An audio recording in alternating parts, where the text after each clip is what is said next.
দুনিয়া সুন্দর, মানুষ সুন্দর, আসমান সুন্দর, জমিন সুন্দর, সুন্দরী সুন্দরী পাল্লা।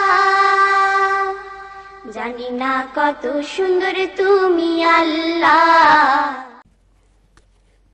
আসসালামু আলাইকুম রাহমাতুল্লাহি ওয়া বারাকাতুহু। প্রিয় ভাই বোনেরা, আমরা সময়ের পরিক্রমায় আবারও আমাদের প্রিয় অনুষ্ঠান জীবন জিজ্ঞাসা নিয়ে হাজির হতে পেরেছি। জন্য মহামনিবের দরবারে মস্তক অবনত চিত্তে শুকরিয়া আদায় করছি, পড়ছি শুকরিয়ার মহান তসবিহ আলহামদুলিল্লাহ। আশা করছি আপনারা সবাই সুস্থ আছেন, সুন্দর আছেন এবং যথারীতি ঈমান চর্চায় রত আছেন। শুরুতে আমরা স্বাগত জানাচ্ছি আমাদের সম্মানিত মেহমান শেখ মাহমুদুল হাসানকে এবং জেনে নিচ্ছি ওনার কুশলাদি। আসসালামু আলাইকুম শেখ। ওয়ালাইকুম আসসালাম ওয়া রাহমাতুল্লাহ। আলহামদুলিল্লাহ, আল্লাহ রাব্বুল আলামিনের শুকরিয়া আদায় করছি। আল্লাহ তাআলা আমাদেরকে আজকে প্রোগ্রামে একত্রিত হওয়ার এবং দিনই একটি কাজে সপ্তাহের শেষ সময়কে অতিবাহিত করার সুযোগ করে দিয়েছেন। এজন্য মহান রব্বুল আলামিনের দরবারে আমরা সকলে এবং যারা দর্শকরা আমাদের সাথে যুক্ত হচ্ছেন যে যেখান থেকে আল্লাহর প্রশংসা করছি আলহামদুলিল্লাহ। জাযাকুমুল্লাহ।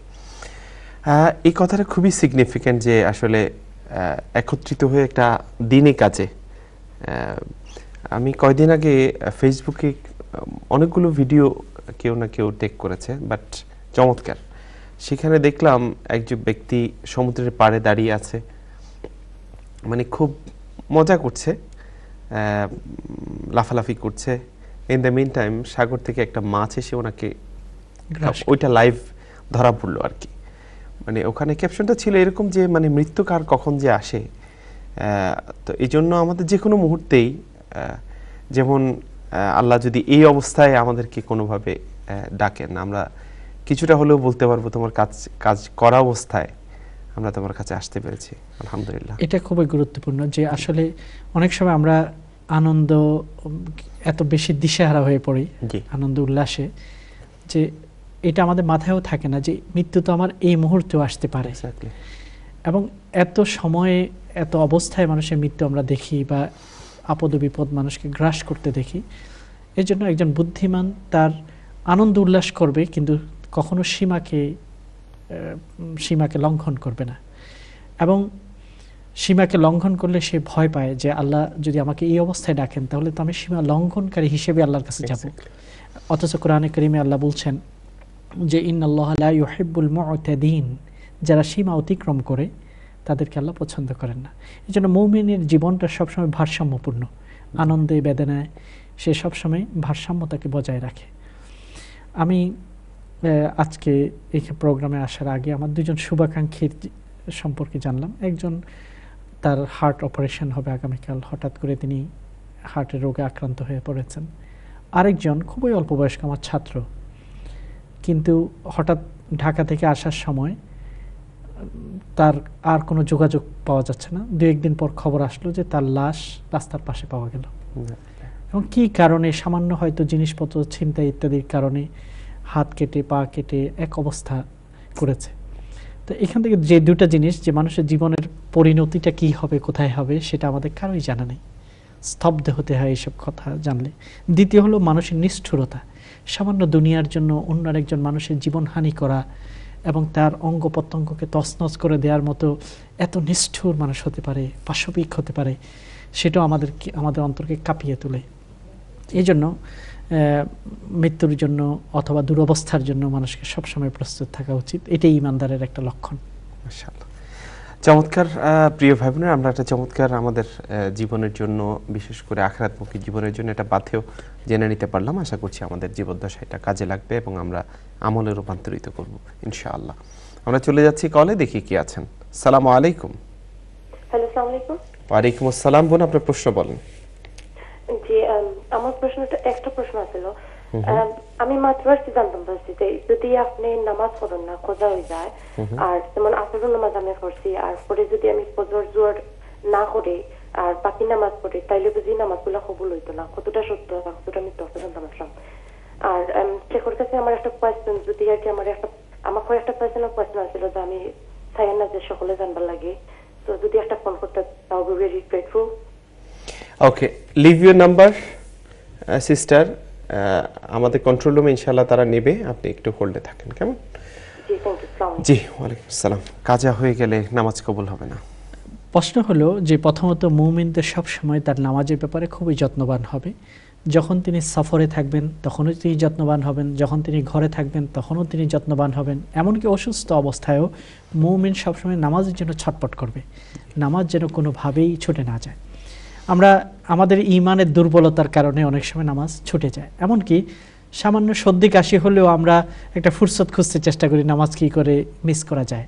এটা হচ্ছে ঈমানের একটা দুর্বলতার পরিচয়। যারা ঈমানদার, নামাজ তো আল্লাহর সাথে কথা, সবচেয়ে প্রিয় যিনি তার সাথে কথা বলতে না পারলে তখন তো মানুষ অন্তত ছটপট করবে। এই জন্য ঘুমে থাকলেও তার বারবার ঘুম ভেঙে যায়, ঘড়ির দিকে তাকায় যে আমার তো নামাজের সময় মিস হয়ে যাচ্ছে না। তো এরকম একটা অনুভূতি, যার অনুভূতি যত সুতীব্র হবে নামাজের ব্যাপারে, ইনশাআল্লাহ তার ঈমানের শক্তি তত বেশি, এটাই তার প্রমাণ করে। কারণ আল্লাহ নবী বলেছেন যে 7 জন ব্যক্তিকে আল্লাহ আরশের নিচে ছায়া দান করবেন। তাদের মধ্যে একজন ব্যক্তি ওয়ারাজুলুন কালবুহু মুআল্লাকুন বিল মাসাজিদ, সেজদার ব্যাপারে, মসজিদের ব্যাপারে পুরুষের জন্য অথবা নামাজের ব্যাপারে তার অন্তরটা ছটপট করে, অন্তরটা সবসময় নামাজের সাথে ঝুলন্ত অবস্থায় থাকে। এই ধরনের ব্যক্তিকে আল্লাহ বিশেষ একটা মর্যাদা কিয়ামতের ময়দানে দেবে। এই জন্য নামাজ প্রথমত আমাদের ঈমানদার যারা আছে, আল্লাহকে বিশ্বাস করি, ভালোবাসি, নামাজ কাজা হতে পারে না। একান্ত বাধ্য হয়ে যদি নামাজ সময়ের বাইরে যায় তখন তাড়াতাড়ি সেটাকে আদায় করে দিতে হবে। যদি কয়েক ওয়াক্ত নামাজ যদি কাজা হয়ে যায় তাহলে এক ওয়াক্ত আমি আদায় করতে পারলাম, আরও কয়েক ওয়াক্ত রয়ে গেছে, সেটা আমি পরে আদায় করলে হবে। যেটা আদায় করলাম ইনশাআল্লাহ আল্লাহর কাছে আমার তাওবা করতে হবে, আল্লাহ যেন আমাকে আর ভবিষ্যতে কাজার পরিস্থিতিতে পড়তে না হয় সেই জন্য আল্লাহর কাছে চাইতে হবে। তবে এক ওয়াক্ত নামাজ কাজা হয়েছে বলে অন্যান্য ওয়াক্ত যেগুলো আমি পড়েছি সেগুলো হবে না, এটাও সঠিক নয়। যা আমি পড়েছি সেটা অনুযায়ী আল্লাহ আমাকে সওয়াব দেবেন। কারণ আল্লাহ বলেছেন ইন্নাল্লাহা লা ইউযিউ আমালাল মুহসিনিন, ভালো কাজ যারা করবে তাদের আমলকে আল্লাহ নষ্ট করেন না। যেই পরিমাণ করে সেই পরিমাণ আল্লাহ তাআলা তার জন্য রিজার্ভ রাখবেন। এই জন্য আমরা যেই কাজটি করছি সেটা সওয়াব ইনশাআল্লাহ আমরা অবশ্যই পাবো, সেটা কোনোভাবেই আমাদেরকে মিস হবে না। জি, আমরা পরবর্তী প্রশ্নের যাওয়ার আগে একটি প্রশ্ন যেটা মৌখিকভাবে এসছে এবং যেটা খুবই গুরুত্বপূর্ণ। একজন বোন হিজাব করছেন, কিন্তু দেখা যাচ্ছে তার আশেপাশের লোকজন খুব ডিসকারেজ করছে সামহাও। অনেক সময় তো আমরা এই পারিপার্শ্বিক কি নিয়ে অনেক বেশি ইনফ্লুয়েসড হই, সেই কারণে মাঝে মধ্যে ওনার হিজাব করতে আনইজি ফিল করে সে, বা কমফোর্ট ফিল করে না, কারণ একদম আশেপাশে সবাই এটা নিয়ে কথা বলছেন। এই ক্ষেত্রে কি এমন আছে যেটার মাধ্যমে উনি নিজেকে খুঁজে পাবেন যে ইয়েস আমি ঠিক আছি, যত যে যাই বলুক না কেন? উত্তর হলো যে তিনি খুবই সৌভাগ্যবতী। কারণ যেখানে আশেপাশে খুব কাঁটা থাকে সেখানেই কিন্তু খুব গ্রাণময় ফুল ফুটে। আমরা দেখব যে সবচেয়ে ফুলের রাজা বলা যায় গোলাপকে বলা যায়, কিন্তু এই গোলাপের আশেপাশে কাঁটা থাকে এবং গোলাপটি পেতে হলে কাঁটার আঘাত পেতে হয় এবং ওটা পার হয়ে কিন্তু গোলাপটি পাওয়া যায়। তেমনিভাবে আমরা যদি আমার পারিপার্শ্বিক অবস্থা এতই অনুকূলে যে আমি হিজাব করতে তারা আমাকে উৎসাহিত করছে, তাহলে অতটুকু সওয়াব আমি পাবো না বা অতটুকু জিহাদ আমার হবে না যতটুকু জিহাদ হবে চতুর্দিকে যখন প্রতিকূল পরিবেশ, এর ভিতরে আমি ভালো কাজ করে যাব, তাহলে আমি দেখতে পাবো যে আমি জিহাদের মধ্যে আছি, আল্লাহর পথে যুদ্ধ করছি। এটা এক ধরনের যুদ্ধ। এই যুদ্ধটা তরবারির যুদ্ধ নয়, লাঠির মিছিল নয়, অথবা এটা জ্বালাও পোড়াও যুদ্ধ নয়। এটা হচ্ছে পরিবেশের বিরুদ্ধে ঈমানের উপর, সত্যের উপর, সন্ধ্যের উপর টিকে থাকার একটি লড়াই। আর এই লড়াইটি যে বোনটি করছেন তিনি একজন মুজাহিদা, জিহাদরত অবস্থায় আছেন। আর মুজাহিদের ফজিলত বা গুণাবলী আল্লাহ তাআলা কোরআনে কারীমে বারবার বলেছেন, ওয়াজাহিদু, তোমরা আল্লাহর পথে পরিশ্রম করো, এই ধরনের একটা লড়াই করো, পরিশ্রম, এটাই হচ্ছে জিহাদ। কাজেই যেই বোনটি এটা করছেন আমি তাকে বলবো যে আপনি নিজেকে সৌভাগ্যবতী মনে করেন যে বারবার কাঁটা আমার আসছে কিন্তু কাঁটার ভিতরে একটা সুন্দর গোলাপ কিন্তু ফুটছে। আর ওই গোলাপকে আপনি ভাবুন, তাহলে চতুর্দিকে যে কাঁটাগুলো আছে ওগুলোকে আপনার কাঁটাই মনে হবে না, কারণ এরপরেই আপনি সুন্দর গোলাপ পাচ্ছেন। এভাবে নিজেকে, নিজের আত্মবিশ্বাসকে, আত্মমর্যাদাকে আপনি শক্তিশালী করবেন। আর আপনি একদিন দেখবেন আশেপাশে যারা আপনাকে অনুৎসাহিত করছে কিংবা কটু কথা বলছে, একদিন তারা কিন্তু খুবই আফসোস করবে, পস্তাবে তাদের কাছে একদিন মনে হবে, যাদের তখন তাদের মনের অবস্থা পরিবর্তন হবে, যে আমরা তো খুব ভুল করেছি, এই বোনটি তো আমাদের অনেক আগে চলে গেছে। তারাও একদিন হিজাব ধরবে, কিন্তু তখন তারা দেখবে যে আপনি অনেক আগে চলে গেছেন, দৌড়ে আপনার প্রতিযোগিতা অনেক আগে আছেন। এই জন্য হতাশ হওয়ার কিছু নেই। আমি ছোটোকালে দেখতাম, আমরা তো ছোটোকাল থেকেই মাদ্রাসায় পড়েছি, টুপি পরতাম। যখন আমরা অফিসার্স কলোনিতে থাকতাম, আমার আব্বা যেহেতু চাকরি করতেন, তো আশেপাশে সবাই খুবই মডার্ন, এবং আমাদেরকে একটু বেমানানি মনে হতো এরকম সোসাইটিতে। এবং অনেকে খুবই আফসোস করে বললো যে কেন আপনি, আমার আব্বাকে তার কলিগরা কিংবা আপনজন যারা আছেন তারা বলতেন। কিন্তু এক সময় আমরা দেখছি আজকের অবস্থানে যখন দেখছি, আলহামদুলিল্লাহ দেখি যে তারা কথা শোনার জন্য অনেক দূর থেকে আগে এসে উপস্থিত হচ্ছেন দিনের কথাগুলো শোনার জন্য। একদিন তারা পোশাক নিয়ে খুবই মস্করা করতেন, আদর করেই হয়তো ঠাট্টাচ্ছলে করতেন, কিন্তু আমাদের কিশোর মনে সেটা একটু আঘাত পেতাম আমরা, একটা জেদ তৈরি হতো যে আসলে কি ভুল করছি আমরা কেন সোসাইটির থেকে সম্পূর্ণ বিপরীত স্রোতে, এরকম একটা জিদ আসতো।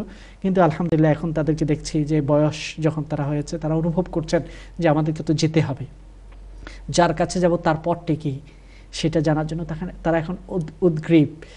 এমনকি আমাদের যেসব চাচারা বা আমাদের মুরব্বীরা, আমাদের বাবার কলিগরা আছেন, তারা খুবই অ্যাপয়েন্টমেন্ট নিয়ে প্রশ্ন করার জন্য আসছেন। আলহামদুলিল্লাহ, এখানে কোনো অহংকারের প্রকাশ করছি না। তো সেই দিন আমার মনটা খুব ক্ষুব্ধ হতো আমার পোশাকের জন্য, আমার চলার জন্য, আমার দিনী শিক্ষা ব্যাপারে। এমনকি একদিন আমি গ্রামের বাড়িতে বেড়াতে গেলাম আমার মায়ের সাথে, তো মাদ্রাসার পোশাক তো সবসময় ছিল। তো একজন বয়স্ক ব্যক্তি পাশে দিয়ে যাওয়ার সময় কোনো পরিচয় ছাড়া, কোনো ভূমিকা ছাড়া বলে রাখলো, কেন যে এদেরকে মাদ্রাসায় পাঠানো হয়, মাকে তো এক খিলি পানও কিনে খাওয়ানোর যোগ্যতা হবে না, এরকম কথাই বলতো। বা এটা আমাদের কালচারে, আমাদের সোসাইটিতে এরকম একটা ধারণা আছে। আমি খুব ক্ষুব্ধ হলাম ভিতরেই, যে আসলে কি আমি আমার মাকে এক খিলি পান কিনে খাওয়ানোর মতো উপার্জন করতে পারবো না? সময়ের পরিবর্তনে আল্লাহ তাআলা ইউনিভার্সিটিতে যখন কাজ করছি, বেতন পাওয়ার পরে মাকে যখন দিচ্ছি, তখন আমার বারবার মনে হতো যে লোকটা বলছে এক খিলি পান খাওয়াতে পারবো না, কিন্তু আলহামদুলিল্লাহ সর্বোচ্চ শিক্ষা বিদ্যাপীঠ বাংলাদেশে ইউনিভার্সিটিতে পড়ানোর সৌভাগ্য হয়েছে। তো বললাম যে একদিন তারা হতাশ হবে, একদিন তাদের বুঝে আসবে যে আমার এই কথা বলাটা উচিত হয়নি। তবে আমাদেরকে আমাদের কাজে অস্থির হলে চলবে না, স্থির থেকে সামনে অগ্রসর হতে হবে। প্রতিযোগিতা ইনশাআল্লাহ যারা সৎ পথে থাকবে, ভালো পথে থাকে, তাদেরই সাফল্য পদচুম্বন করবে। সুবহানাল্লাহ। প্রিয় ভাই বোনেরা, চমৎকার একটি ইন্সপিরেশনের কথা শুনলাম। আশা করছি এই প্রশ্নের মাধ্যমে অনেক বোনরা উপকৃত হবেন, অনেক ভাইরা উপকৃত হবেন। যাদের মধ্যে কিছুটা হেজিটেশন ছিল, আমার মনে হয় সেটা আজকে থেকে দূর হয়ে যাবে। আল্লাহ যেন তৌফিক দেন। যাচ্ছি পরবর্তী কলে। আসসালামু আলাইকুম। আসসালামু আলাইকুম। ওয়া আলাইকুম আসসালাম ওয়া রাহমাতুল্লাহ। আপনার প্রশ্ন বলেন। জি, আমি লন্ডন থেকে।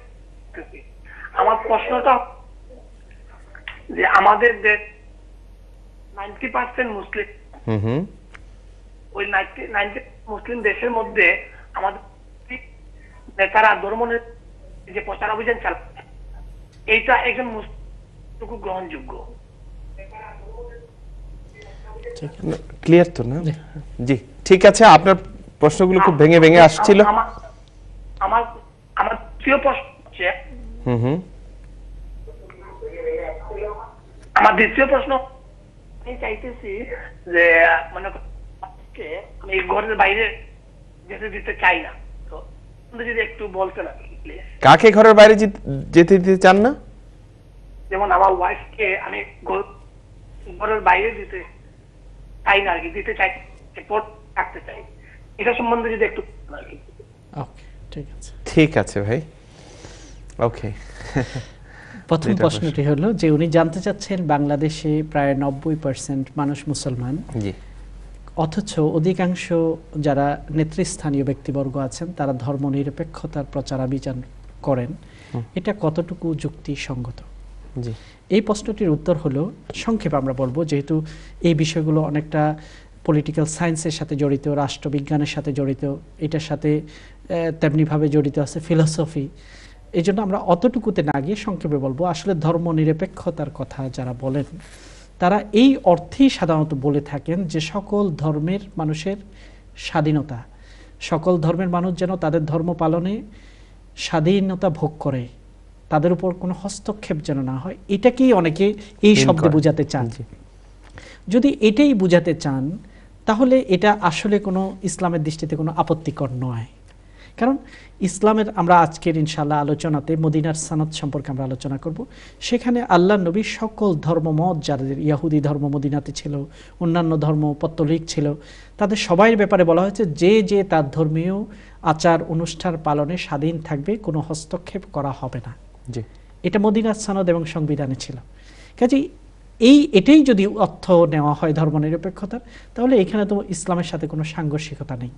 কিন্তু সাধারণত সেকুলারিজম বলতে যেটা পৃথিবীতে প্রচার হচ্ছে সেটা হলো রাষ্ট্রের সাথে ধর্মের কোনো সম্পর্ক থাকবে না। এটা যদি হয় এবং রাষ্ট্র ধর্মের ব্যাপারে সম্পূর্ণ নিরপেক্ষ থাকবে, এখানে রাষ্ট্র পরিচালনার ক্ষেত্রে আল্লাহ বা রসুলের কোনো আদেশ নিষেধ এখানে প্রযোজ্য হবে না, এই জাতীয় যদি হয় তাহলে সেটা অবশ্যই নিন্দনীয়। মুসলিম সোসাইটিতে এটা কখনো গ্রহণযোগ্য হতে পারে না। আল্লাহ নবী সকল ধর্মের মানুষকে তাদেরকে স্বাধীনতা দিয়েছেন ধর্ম পালনে, কিন্তু আল্লাহ নবী যে আইন অনুযায়ী রাষ্ট্র পরিচালনা করেছে সেটা হচ্ছে কোরআন এবং সুন্নাহ নির্গত। কাজে দুইটার মধ্যে কোনো সাংঘর্ষিকতা নেই। এই জন্য মুসলমান হিসেবে আমাদের এতটুকু বলিষ্ঠতা ঈমান থাকতে হবে যে কোরআন সুন্নাহটা হচ্ছে আন্তর্জাতিক মানের, বিশ্ব মানের ব্যবস্থা। এটা সকল ধর্মের মানুষের জন্যই এটা হতে পারে। আকাশ যেমন সকলের, কোনো ধর্মের নয়, কোরআনও সকলের। কোরআন কিন্তু অমুসলিমদের জন্য নাজিল হয়েছে, কোরআনের বিভিন্ন নির্দেশনা অমুসলিমদের প্রতি লক্ষ্য করে দেওয়া হয়েছে। কাজে আমরা এতটুকু শঙ্কিত হয়ে যাওয়া দরকার নেই মুসলমান হিসেবে যে অমুসলিমদের কাছে আমরা ধর্মে কোরআনের কথা কি করে বলবো।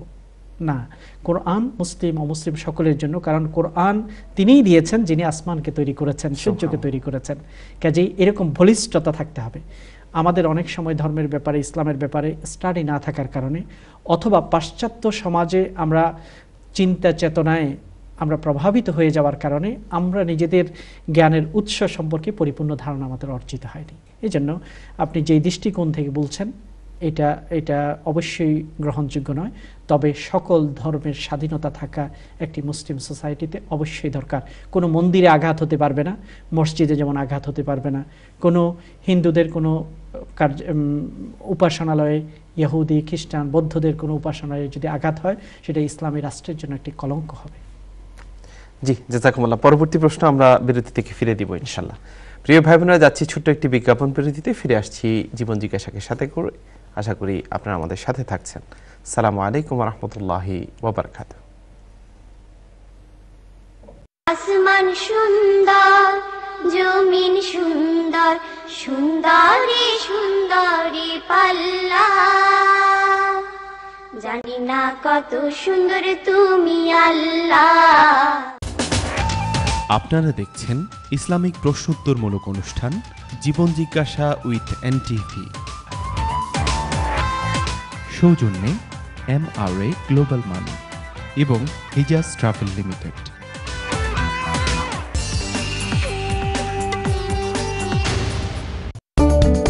Red Dragon, the new ultimate eating experience. Eat as much as you like from 25 to 30 mouth-watering items.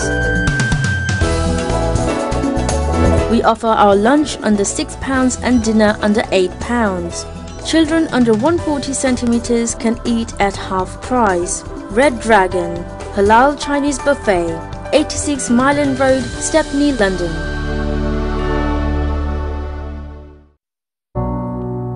Bishara has had diarrhea for more than a month. A constant fever, agonized screaming through the night.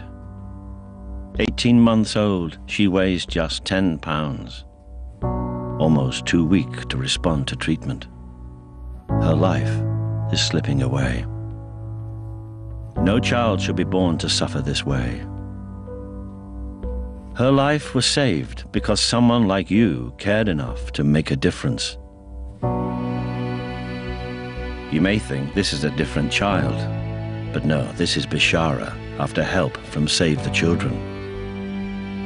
We helped with specially enriched milk, with high energy food. When children are suffering, you can help us save lives. Please give your support today by calling 0800 038 1700. Many children are just clinging on to life. You can be there for them and save lives. With as little as £2 a month, you can help provide food to save children. Please call 0800 038 1700 or visit savethechildren.org.uk and give what you can to help a child like Bishara survive. Thank you. Fresh vegetable. Nana soyo na. Birmingham jaito. Boroguin Algao. বাংলাদেশের মাছ Birmingham সোনালী সুপারমার্কেটও এইসব বাংলাদেশি শাকসবজি মাছ ছাড়াও পাবেন কবুতর ও হরিণের মাংস। নির্দিষ্ট মাছের ব্লক একটি কিনলে একটি free. Departmental store and restaurant equipment, Sonali supermarket limited, Coventry road, Birmingham. Branch Sonali supermarket, Featherstall road north, Oldham. Bharat ও বাংলাদেশের প্রত্যন্ত অঞ্চল থেকে তাঁতিদের হাতের তৈরি শিল্প থেকে তুলে আনা কি সুন্দর কারুকার্য!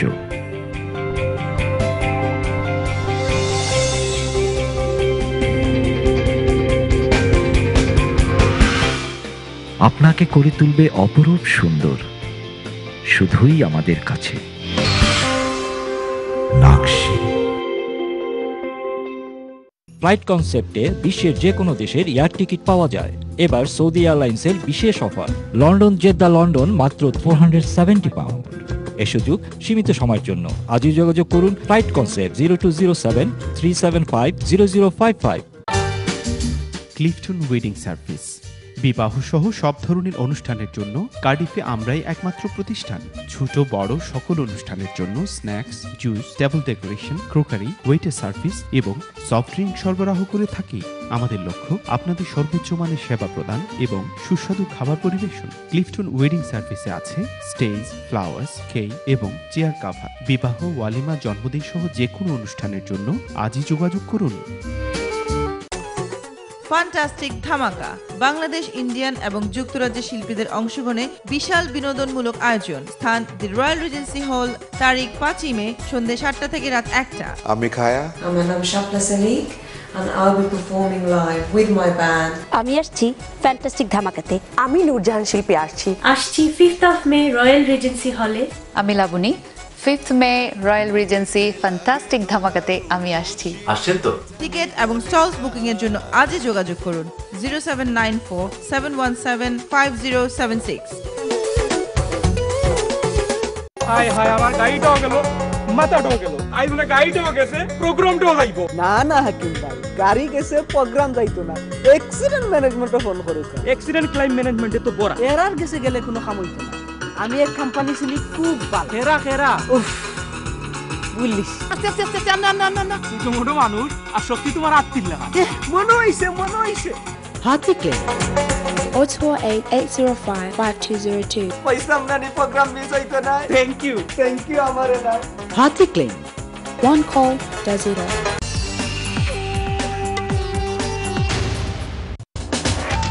আপনারা দেখছেন ইসলামিক প্রশ্নোত্তরমূলক অনুষ্ঠান জীবন জিজ্ঞাসা উইথ এনটিভি।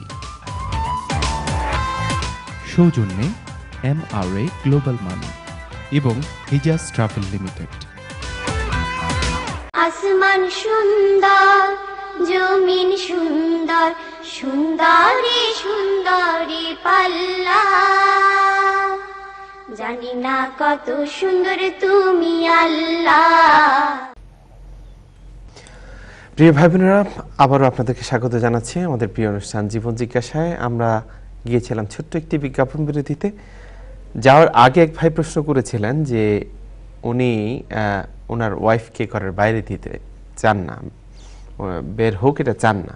এক্ষেত্রে আমাদের অ্যাকর্ডিং টু ইসলামের আলোকে রুলিংসটা কী হবে? ধন্যবাদ যিনি প্রশ্নটি রেখেছেন। মহিলাদের ব্যাপারে আল্লাহ তাআলা তো স্পষ্টই বলেছেন, ওয়াকারনা ফি বুয়ুতিকুন্না, তোমরা তোমাদের ঘরের ভিতর অবস্থান করো, ওয়ালা তাবাররুজনা তাবাররুজাল জাহিলিয়াতিল উলা, তবে যখন বের হতে হবে তোমরা জাহিলিয়া যুগে মহিলারা যেভাবে উলঙ্গ অর্ধ উলঙ্গ হয়ে বের হতো সেভাবে বের হয়েও না, শালীনভাবে তোমরা বের হও।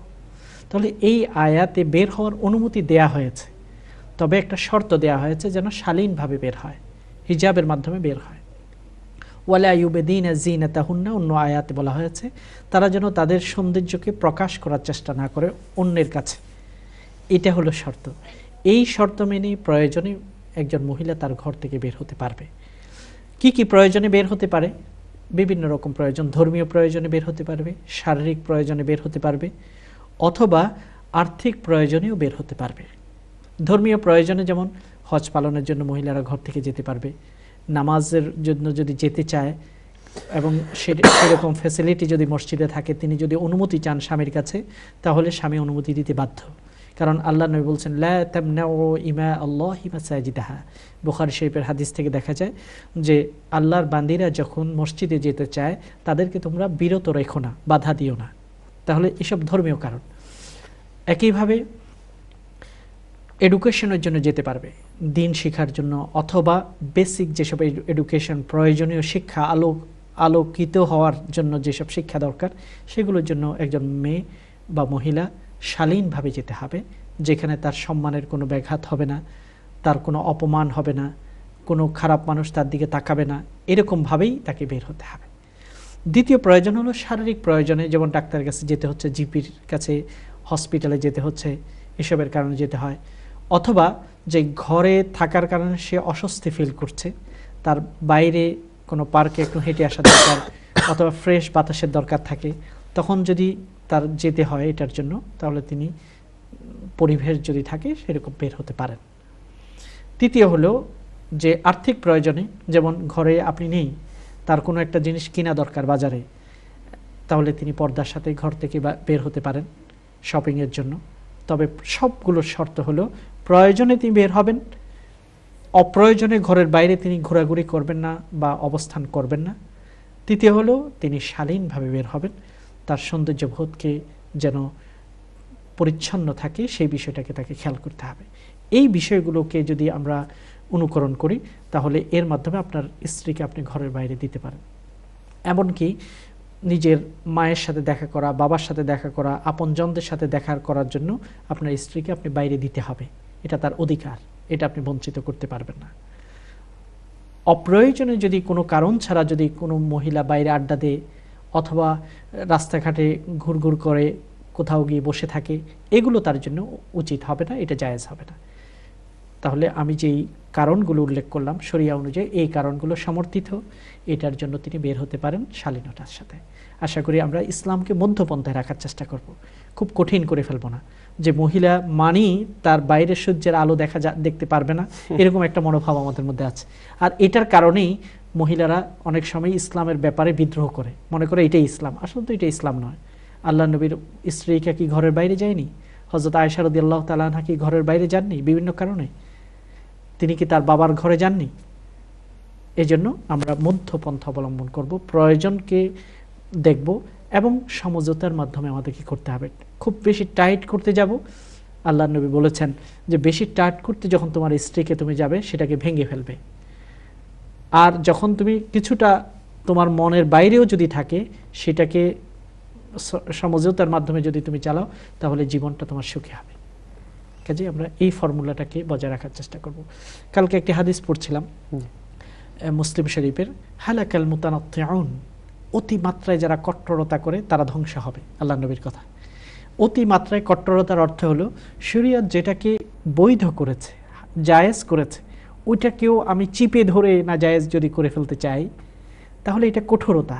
এই কঠোরতা কিন্তু ধ্বংসের দিকে নিয়ে যাবে আমাদেরকে। এই জন্য আমরা কিন্তু শরিয়ার সীমার মধ্যে থেকেই আমাদেরকে চলতে হবে এবং আমাদের স্ত্রীদেরকেও সেভাবে বোঝানোর চেষ্টা করতে হবে। আমরা তাদের উপর বস হিসেবে কোনো একটা ফর্মুলা রুল জারি করে দেব না, বরং আন্ডারস্ট্যান্ডিং এবং বুঝার মাধ্যমেই আমাদেরকে সে চলতে হবে। জি প্রিয় ভাই বোনেরা, আমরা পরবর্তী করে যাচ্ছি, দেখি কে আছেন। আসসালামু আলাইকুম। আসসালামু আলাইকুম ওয়া রাহমাতুল্লাহ। ওয়া আলাইকুম আসসালাম ওয়া রাহমাতুল্লাহি ওয়া বারাকাতুহু। আপনার প্রশ্ন বলেন। প্রশ্ন বলার আগে আপনাদেরকে কিছু প্রশংসা করা দরকার। আপনারা ভালো একটা জিনিস আমাদেরকে উপহার দিচ্ছেন। আল্লাহ আপনাদেরকে এর জন্য যাচাই খায়ের দান করুন। এখন আমার একটা কথা হলো, আমরা একটা হাদিস নিয়ে কথা বলতে চাইছিলাম। হাদিসটা বুখারী শরীফের হাদিস, এটাতে আছে, এটা তর্জমাটা এরূপ হবে যে নবী করিম সাল্লাল্লাহু আলাইহি সাল্লাম বলেছেন যে আমার উম্মতেরা এক সময় আসবে যখন যার জেনাকে হালাল করে নেবে, তারপরে গান বাজনাকে হালাল করে নেবে, রেশমি কাপড় পুরুষের জন্য হালাল করে নেবে। তো এখন দেখা যাচ্ছে যে আমাদের সমাজে এই সমস্ত জিনিস, যেমন গত যে পয়লা বৈশাখ গেল, এই বৈশাখীতে যা খবর বাংলাদেশের আমরা দেখলাম, এখানে তো অবাধ মেলামেশার চলা যেটা দেখা গেল, এবং এখন বাংলাদেশের যে নাটক বলেন যাই বলেন, টেলিভিশনে যেসব প্রোগ্রাম আসতেছে, বেশিরভাগ প্রোগ্রামেই দেখা যাচ্ছে যে এনকারেজ করা হচ্ছে যে ছেলে মেয়েদের এই ধরনের ব্যবহার, যেমন বয়ফ্রেন্ড গার্লফ্রেন্ড না থাকলে নাকি আজকাল নাকি অকওয়ার্ড হয়ে গেল, এই সমস্ত ব্যাপার। তাছাড়া সব জায়গায় সব সময় গান বাজনা চলতেছে সারা দিন রাত। এখন এই গান বাজনা যে চলতেছে, আমরা যারা এই হাদিসটাকে মানতে চেষ্টা করতেছি তারা এটার থেকে করে বাঁচি। এটার যদি আমাদেরকে একটা উপদেশ দেন, আমরা কি করতে পারি এ ব্যাপারে, তাহলে আমি মনে করি যে আমাদের মতো সাধারণ বেচারা লোক যারা যারা সমাজে যাদের বোঝা গেছে। জাযাকুমুল্লাহ। ঠিক আছে, ধন্যবাদ। আসলে অত্যন্ত গুরুত্বপূর্ণ একটা বিষয়ের প্রতি আমাদের দৃষ্টি আকর্ষণ করেছেন। এটা বিশুদ্ধ একটি হাদিস যে এমন একটি সময় আসবে মানুষ সবচেয়ে নিকৃষ্ট যেসব অন্যায়গুলো আছে, গুনাহগুলো আছে, সেগুলোকে বিভিন্ন নামে বৈধ করবে। জেনা বা বেবিচারকে বেবিচার বলবে না, সেটাকে ডেটিং বলবে, অথবা সেটাকে ভালোবাসার নাম দেবে, প্রেম ভালোবাসার নাম দেবে।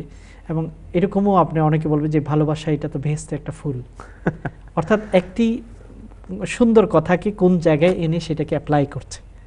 তো এই যে অপব্যাখ্যা দিয়ে খারাপ কাজগুলোকে, যেগুলোকে শরীয়ত গর্হিত কাজ, অন্যায় কাজ বলেছে, সেগুলোকে বৈধ করার একটি প্রচেষ্টা থাকবে যুগে যুগে। এজন্য এই ব্যাপারগুলোতে আসলে আমরা যারা আল্লাহকে চিনেছি, আল্লাহকে ভয় করি, আমরা যারা এই কাজগুলোকে খারাপ মনে করি, তাদেরকে আরও বেশি দাওয়াতি তৎপরতা পরিচালনা করতে হবে।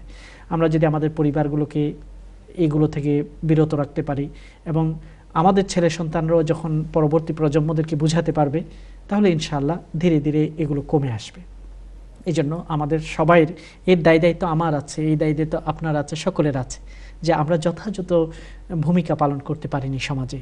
এই জন্যই এগুলো খুব বেশি মাথাছাড়া দিয়ে হচ্ছে। এবং আমাদের অনেক ধর্মপ্রাণ মানুষ আছে, তাদের আর্থিক অবস্থা খুবই ভালো, কিন্তু সেই পরিমাণ মিডিয়া তারা সৃষ্টি করেননি যে মিডিয়ার মাধ্যমে মানুষকে দিনের কথা বলবেন, অথবা সময় উপযোগী তারা লাইফস্টাইল টিভি পরিচালনা করবেন ফর এক্সাম্পল। তাহলে বিকল্প আপনি যদি না দেন, তাহলে গড্ডালিকা প্রবাহে তো আমাদের সকলের সন্তানরা ভেসে যাবে। প্রতিটি ঘরে ঘরে সেই চ্যানেলগুলোই যাচ্ছে। এবং ইউকেতে বসেও, এত আধুনিক দেশে এসেও ভারতীয় চ্যানেলগুলো ছাড়া অনেক মা বোনদের তাদের ভাত হজম হচ্ছে না, সিরিয়ালের জন্য পাগল, অস্থির, যেমন একটা নেশা। কাজে তার বিকল্প কি? এই জন্য প্রত্যেকে তার তার স্তর থেকে বিকল্প চিন্তা করে দিতে হবে, যাতে করে মানুষের এনজয়টা হালালভাবে হয়, মানুষ যেন এন্টারটেইনমেন্ট পায় হালাল উপায়। এই জন্য আমাদের সবাইকে যার যার স্তর থেকে চেষ্টা করতে হবে, তাহলে ইনশাআল্লাহ ধীরে ধীরে এই প্রথাগুলো কমে যাবে। আপনি অবশ্যই ঠিক বলেছেন যে বিশেষত যুবক যুবতীরা মুসলিম দেশগুলোতে এভাবে বিভিন্ন সমুদ্র সৈকতে বলেন, অথবা বিভিন্ন লেকের পাড়ে বলেন, অথবা বিভিন্ন পার্কে বলেন, এইভাবে জোড়া ঘনিষ্ঠ হয়ে পড়ছে, যেগুলো সম্পূর্ণ হারাম এবং মুসলিম দেশে কখনো সেটা কাম্য ছিল না। আল্লাহ তাআলা যেন আমাদের সোসাইটিগুলোকে এগুলো থেকে হেফাজত করে, আমাদের সন্তানদেরকে, প্রজন্মদেরকে এগুলো থেকে হেফাজত করে, পবিত্রতা তাদের মধ্যে দান করে। এই জন্য আমাদের চেষ্টা করতে হবে, আল্লাহর কাছে দোয়া করতে হবে। জাযাকুমুল্লাহ। এই সাথে আরেকটা বিষয় আমাদের এক ভাই সুইডেন থেকে প্রশ্ন করেছেন। উনি বলছেন যে যদি আমার ইন ফ্রন্ট অফ মি যদি কেউ প্রফেট মুহাম্মদ সাল্লাল্লাহু আলাইহি ওয়াসাল্লাম এবং কোরআনের অবমাননা করে, তাহলে আমার প্রতিবাদের ভাষা বা আমার এটা প্রোটেস্ট করার ভাষাটা কি হবে? এটা একটি জটিল প্রশ্ন, এই অর্থে জটিল যে একজন মুমিন মুসলমান যখন তিনি শুনবেন যে তার সবচেয়ে প্রিয় ব্যক্তিত্বকে আঘাত করা হয়েছে, অপমান করা হয়েছে, তখন তার অন্তরে রক্তক্ষরণ সৃষ্টি হতেই হবে। তার অন্তরে যদি রক্তক্ষরণ না হয়, বোঝা যায় তার ঈমান নেই বা অত্যন্ত দুর্বল। এই জন্য অন্তরের রক্তক্ষরণ ব্যথায় সেটা পেতে হবে এবং তাকে মুখের মাধ্যমে সেটার প্রতিবাদ করতে হবে অথবা বোঝানোর চেষ্টা করতে হবে এবং ইনোভেটিভ ওয়েও তার কাছে আল্লাহ নবীর জীবনী সুন্দর কথাগুলোকে কোনোভাবে তার কাছে উপস্থাপনের চেষ্টা করতে হবে। তবে এখানে আমাদেরকে মনে রাখতে হবে, কোনোভাবেই আমরা যেন আইনকে নিজের হাতে না তুলি অথবা আঘাত প্রত্যাঘাত এদিকে যেন আমরা না যাই, কারণ এটা আরও বেশি বিশৃঙ্খলা তৈরি করবে। প্রতিটি সমাজের মধ্যে আরও বেশি বিশৃঙ্খলা তৈরি হবে। তখন ধর্মপ্রাণ মানুষের আঘাতের বিপরীতে সামান্য প্রত্যাঘাতকে এত বেশি ফোকাস করা হবে, তখন অন্যান্য মানুষের কাছে মনে হবে ধর্ম মানেই হচ্ছে জঙ্গিবাদ, ধর্ম মানেই হচ্ছে নিষ্ঠুরতা। অথচ সে আগে কখনো আঘাত করেনি, সে ইট খেয়ে একটা পাটকেল নিক্ষেপ করেছে, সে আঘাত পেয়ে একটা প্রত্যাঘাত করেছে, কিন্তু সেটাই আজকের দুনিয়াতে সেটাই বেশি ফোকাস হবে। এই জন্য আমাদেরকে খুবই সাবধানের সাথেই আমাদের অন্তরের রক্তক্ষরণটাকে প্রতিষেধক দিতে হবে। তবে ইনোভেটিভ ওয়ে, সুন্দর পদ্ধতিতে তাদের কাছেও দিনের দাওয়াত প্রচারের জন্য আমাদেরকে চেষ্টা করতে হবে। মনে রাখতে হবে, কোরআন আমার সামনে অপমানিত হলো, আল্লাহ নবী অপমানিত হলো, আমার মনে সামান্য রক্তক্ষরণ হয়নি। অথবা এটাকে আমি রাজনৈতিক রূপ দিয়ে ভিন্ন খাতে প্রবাহিত করার যদি চেষ্টা করি, আমার বিবেককে আমি প্রশ্ন করি, কিয়ামতের ময়দানে আল্লাহ নবীর কাছে কি আমি সুপারিশের জন্য আবদার করতে পারবো? আল্লাহ নবীর পবিত্র হাতে আমি কি হাউজে কাউসারের এক গ্লাস পানি পান করার মতো যোগ্যতা অর্জন করতে পারবো, যিনি আমার সাথে অপমানিত হলেন, অথচ আমি রাজনৈতিক দলীয় চিন্তায় এতভাবে মগ্ন হলাম, সেটাকে পাশ কাটিয়ে গেলাম। নবীর চেয়ে আমার রাজনীতি বড়, নবীর চেয়ে আমার দল বড়, নবীর চেয়ে আমার অন্য কিছু বড়, এরকম যদি হয় তাহলে নিশ্চয়ই আমরা আল্লাহ নবীর সামনে চেহারা দেখাতে পারবো না। এই জন্য সব কিছুর উপরে আল্লাহ এবং তার রাসূল এবং এরপরে আমরা আমাদের দেশের ভালোবাসা এগুলোকে সবার উপরে রাখার চেষ্টা করব। ধন্যবাদ। জাযাকুমুল্লাহ। আমরা পরবর্তী কলে যাচ্ছি, দেখি কি আছেন। আসসালামু আলাইকুম। ওয়ালাইকুম আসসালাম রাহমাতুল্লাহি ওয়া বারাকাতুহু। মাকতুল জান্নাতু। ভাইজান, আমি সুইডেন থেকে ফোন করছি। আমার নাম আশরাফ খান।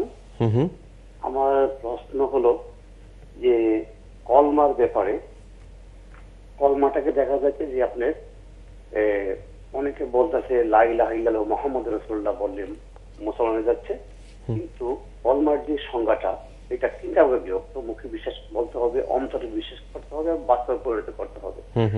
কিন্তু দেখা যাচ্ছে যে কেউ বলতেছে শুধু মুখে বললো, অন্তরে বিশ্বাস করলো, কখনো সে নামাজ এক ওয়াক্ত নামাজ পড়ে নাই, ওই ক্ষেত্রে কি ওই লোকটা কি মুসলমান হিসেবে গণ্য হবে, নাকি একজন তার এই গোষ্ঠী বা অতীতে তার মা বাপ মুসলমান ছিল, সে একবার কলমা পড়ছে কিন্তু কখনো বাস্তবায়ন করে নাই, সে মুসলমান হবে, নাকি কলমার যে তিনটা শর্ত পূরণ করতে হবে সেই হিসাবে যেন একটু ব্যাখ্যা দেন, অনেক খুশি হবো। এই প্রশ্নে অনেক অস্থিরতা আছে।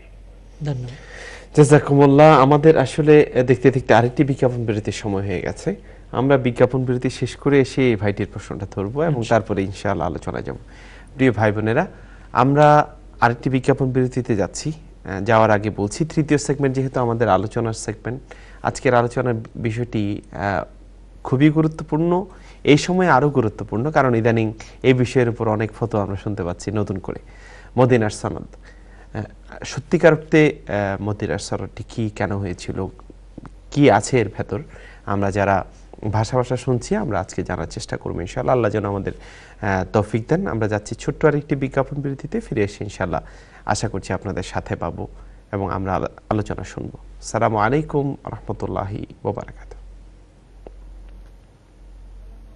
আসমান সুন্দর, জমিন সুন্দর, সুন্দরী সুন্দরী পাল্লা, জানি না কত সুন্দর তুমি আল্লাহ। আপনারা দেখছেন ইসলামিক প্রশ্নোত্তরমূলক অনুষ্ঠান জীবন জিজ্ঞাসা উইথ এনটিভি। সৌজন্যে MRA গ্লোবাল মানি এবং হিজাজ ট্রাভেল লিমিটেড।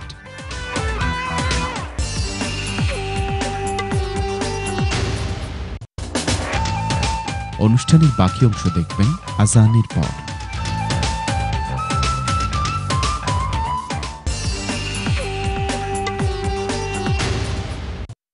এখন প্রচারিত হবে মাগরিবের আজান।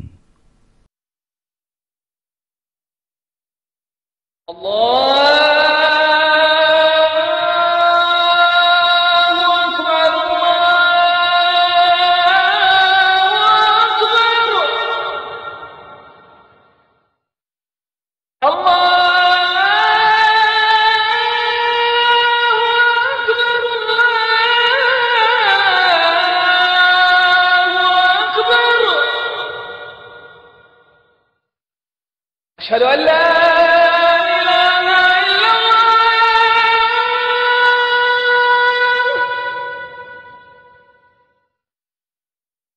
أشهد أن لا إله إلا الله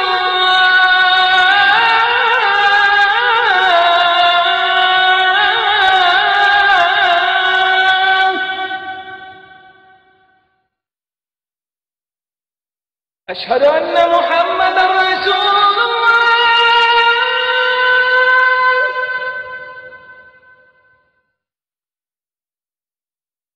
أشهد أن محمدا رسول الله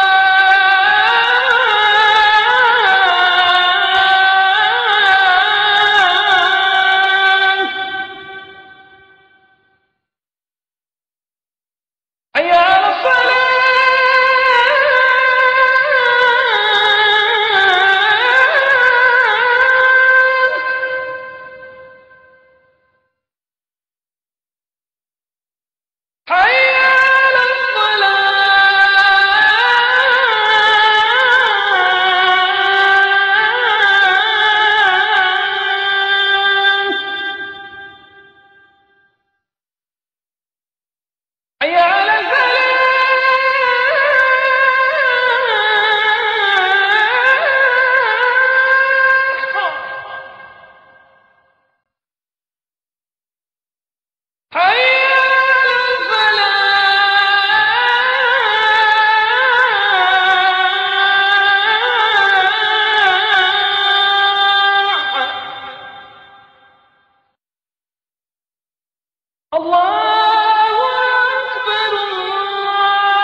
اللهم رب هذه الدعوة التامة والصلاة القائمة آت محمدا الوسيلة والفضيلة والدرجة الرفيعة وابعثه مقاما محمودا الذي وعدته وارزقنا شفاعته يوم القيامة إنك لا تخلف الميعاد. الصلاة والسلام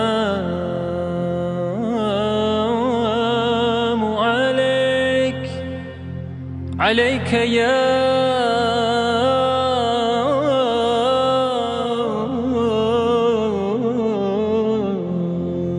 حبيب الله.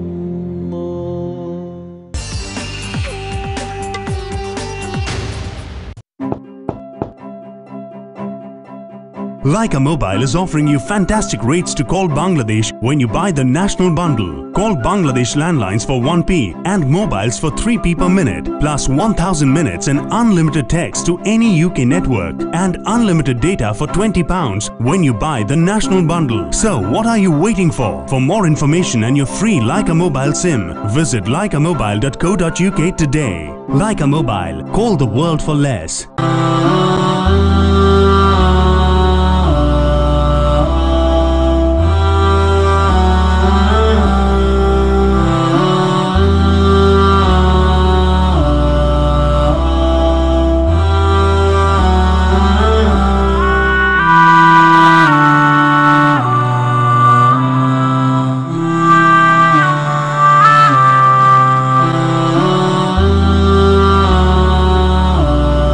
শাহ আমানত আমানত নগরী, ভবিষ্যৎ রাজধানী রাজউক পূর্বাচলের নিকটে ও 300 ফিট ঢাকা সিলেট হাইওয়ে সংলগ্নে গড়ে উঠছে শাহ আমানত নগরী। প্রথম পর্বে এককালীন মূল্য পরিশোধে 10 লক্ষ টাকায় 8 কাঠা জমি আর কাঠা প্রতি সর্বনিম্ন 1778 টাকা মাসিক কিস্তি, সম্পূর্ণ নিষ্কণ্টক এবং প্লটের মূল্য পরিশোধের সাথে সাথে registration. For more information please contact প্রবাসী পল্লী ইউকে, ফোন 020779111110। প্রবাসী পল্লী গ্রুপ, প্রবাসী ও স্বদেশীদের জন্য।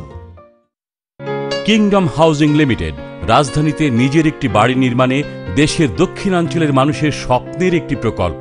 ঢাকা থেকে মাত্র 10 মিনিটের দূরত্বে ধলেশ্বরী নদীর কোল ঘেঁষে দক্ষিণ কেরানীগঞ্জে অত্যন্ত পরিকল্পিতভাবে গড়ে উঠেছে দেশের অন্যতম আধুনিক হাউজিং প্রকল্প kingdom city.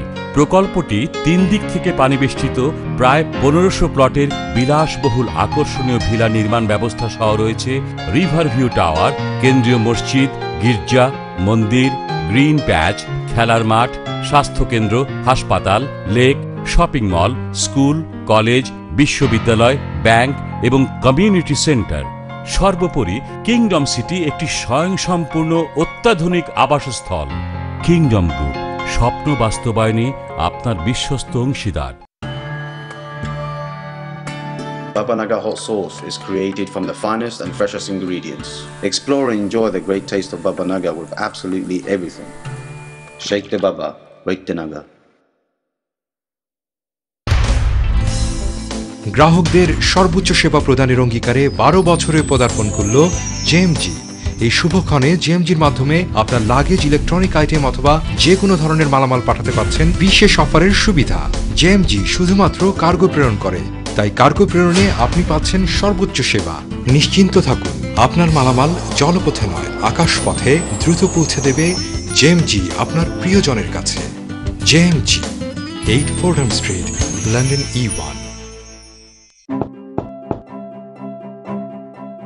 Leica Mobile is offering you fantastic rates to call Bangladesh when you buy the national bundle. Call Bangladesh landlines for 1p and mobiles for 3p per minute, plus 1000 minutes and unlimited text to any UK network and unlimited data for £20 when you buy the national bundle. So what are you waiting for? For more information and your free Leica Mobile SIM, visit leicamobile.co.uk today. Leica Mobile, call the world for less.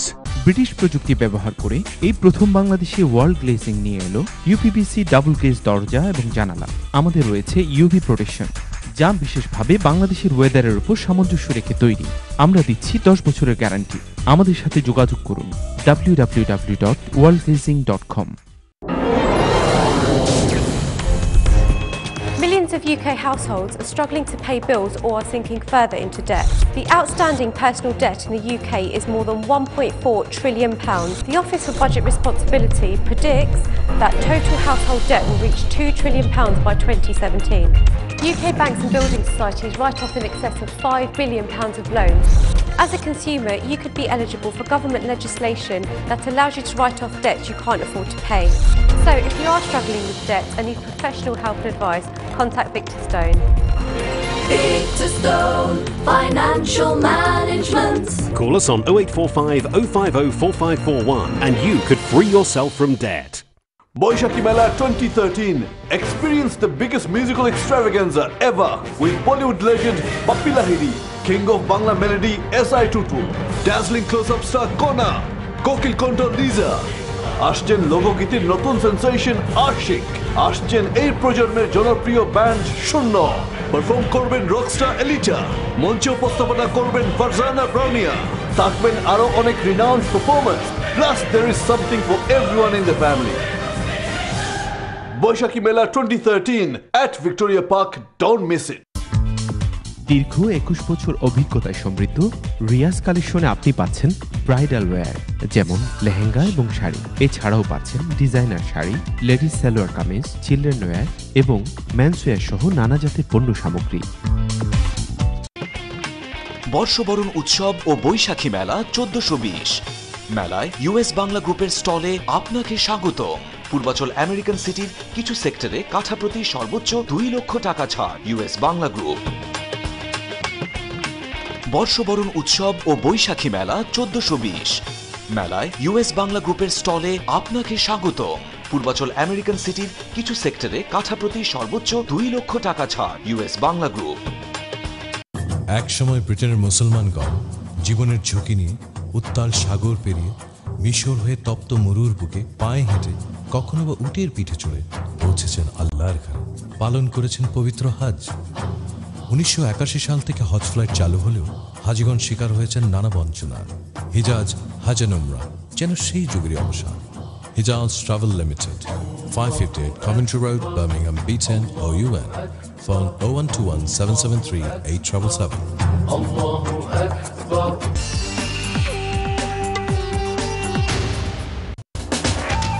আপনারা দেখছেন Islamic প্রশ্নোত্তরমূলক অনুষ্ঠান জীবন জিজ্ঞাসা with NTV.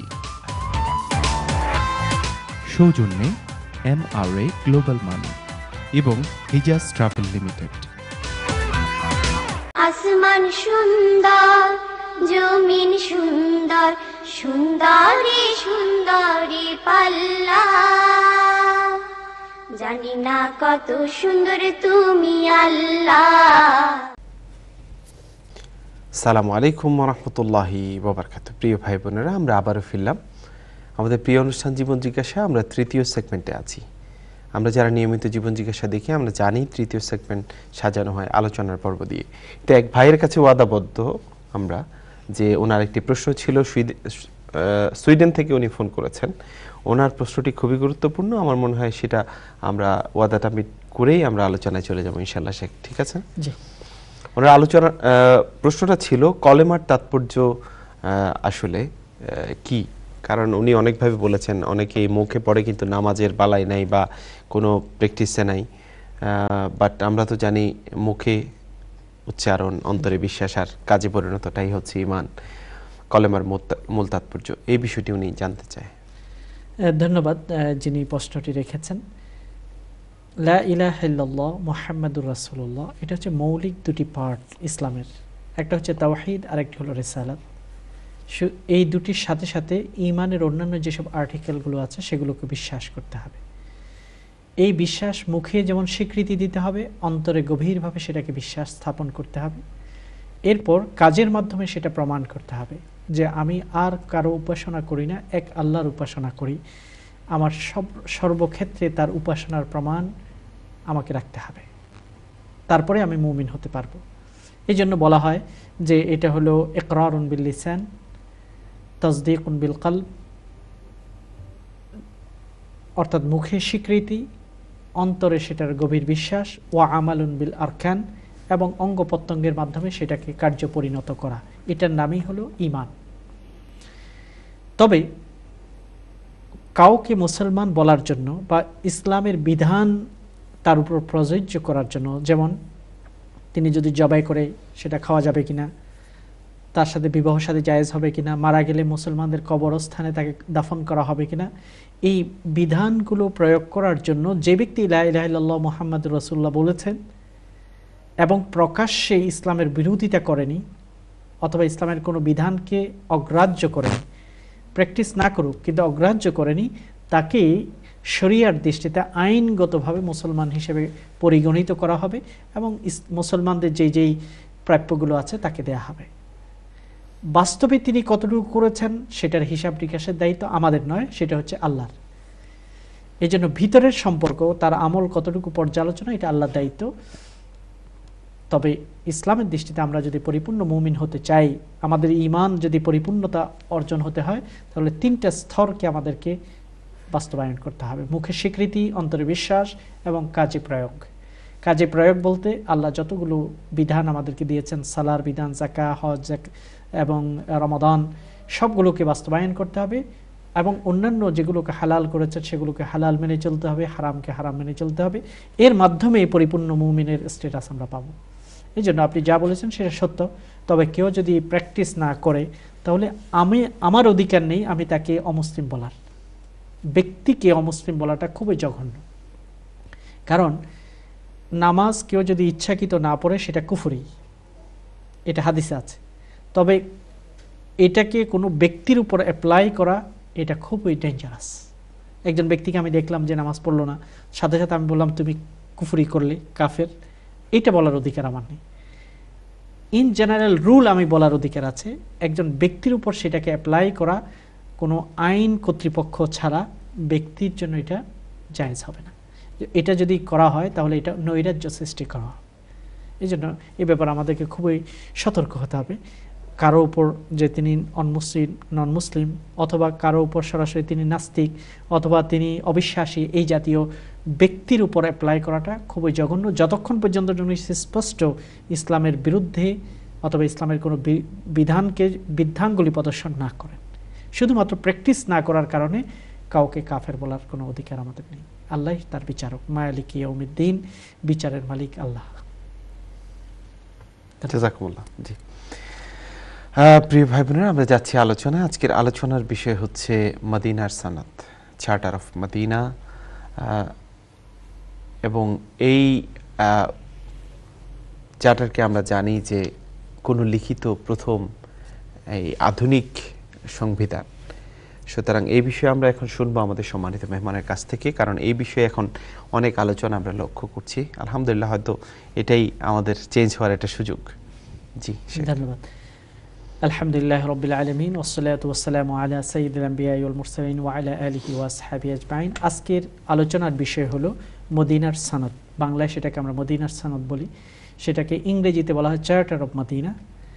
এবং ইসলামের প্রাচীন যে ইতিহাসের কিতাবগুলো আছে, যেমন আত-তাবাকাত ইবনে সাআদ কর্তৃক রচিত, এবং কিতাবুল মাগাজি ইসহাক কর্তৃক রচিত, কিতাবুল আমওয়াল লি আবি উবাইদা, এগুলো হচ্ছে আল্লাহর নবীর জীবনী এবং ইসলামের ইতিহাসে প্রাচীন গ্রহণযোগ্য গ্রন্থ। এই গ্রহণযোগ্য গ্রন্থগুলোতে এটার নাম দেওয়া হয়েছে সাহিফাতুর রাসূল, আল্লাহর নবীর সনদ, এই হিসেবে নাম দেওয়া হয়েছে। কোথাও কোথাও এটাকে মিসাক বলা হয়েছে, বিভিন্ন নামে সংজ্ঞায়িত করা হয়েছে। তবে বোঝানো হয়েছে যে আল্লাহর নবী যখন মদিনাতে প্রথম আসলেন, প্রথম বছরেই আল্লাহ তাআলা কিছু একটা লিখিত আইনের মতো অথবা সন্ধির মতো, চুক্তির মতো কতগুলো পয়েন্ট আল্লাহর নবী করেছেন। এবং এটা মুসলমানদের জন্য একটা গর্বের বিষয়। আধুনিককালে প্রায় দেশগুলোতে সংবিধান আছে, কোনো কোনো দেশে হয়তো লিখিত সংবিধান নেই, যেমন ব্রিটেনে লিখিত সংবিধান নেই, কিন্তু পৃথিবীর বিভিন্ন প্রান্তে বিভিন্ন দেশে আছে। কিন্তু সেগুলোর সূচনা যখন কোনো জাতিগোষ্ঠীর মধ্যে এরকম ছিল না, আল্লাহর নবী সেই কাজটি করেছেন। এই সনদে বা এই চুক্তিতে, এই সংবিধানে বিভিন্ন রকম ধারা উপধারাগুলো ছিল। প্রায় বিভিন্ন ঐতিহাসিকের বর্ণনাতে 53 পয়েন্ট ছিল, কোথাও বলা হয়েছে সেটাকে আরও ব্রেকডাউন করে 73 করা হয়েছে। তবে অনেকগুলো ধারা সেখানে ছিল।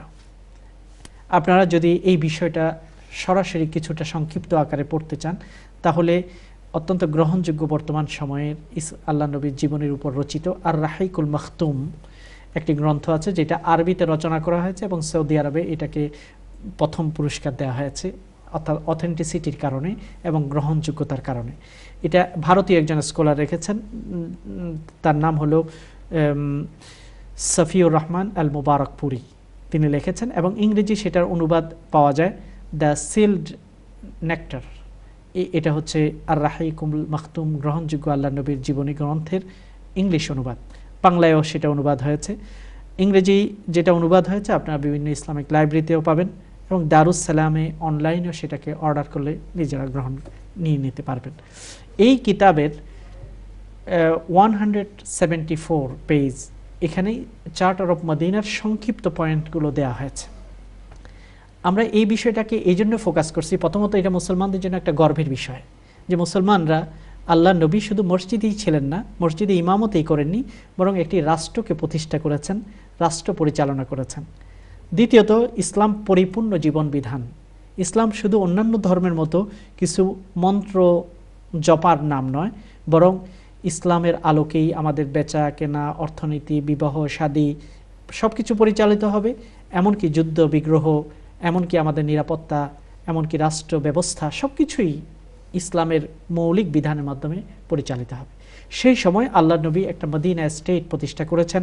হযরত আবু বকর, হযরত ওমর, ওসমান, আলী এবং অন্যান্য সাহাবাগণ তারা সেটাকে আরও সম্প্রসারিত করেছেন। হযরত ওমর রাদিয়াল্লাহু তাআলা আনহুর যুগে তো প্রায় অর্ধ পৃথিবী মুসলমানরা শাসন করে সুন্দর একটি ইনসাফ ভিত্তিক ন্যায় বিচার, মানবতাকে প্রতিষ্ঠা করেছেন এবং মানবতার পতাকাকে তারা উড্ডীন করেছেন। কাজে এটাও ইসলামের পার্ট। দুর্ভাগ্যজনক হলো যে সাম্রাজ্যবাদের কারণে কিংবা আমরা ব্রিটিশ সাম্রাজ্যের অধীনে থাকার পরে আমাদের মন ও মগজকে এভাবে বিভক্ত করা হয়েছে যে ধর্ম এক জিনিস, আবার দুনিয়া আরেক জিনিস। কিন্তু আল্লাহ তাআলা দুটাকে এক করেছেন, রব্বানা আতিনা ফিদ দুনিয়া হাসানা ওয়া ফিল আখিরাতি হাসানা। দুটাকে আল্লাহ পাক সমন্বয় করেছেন।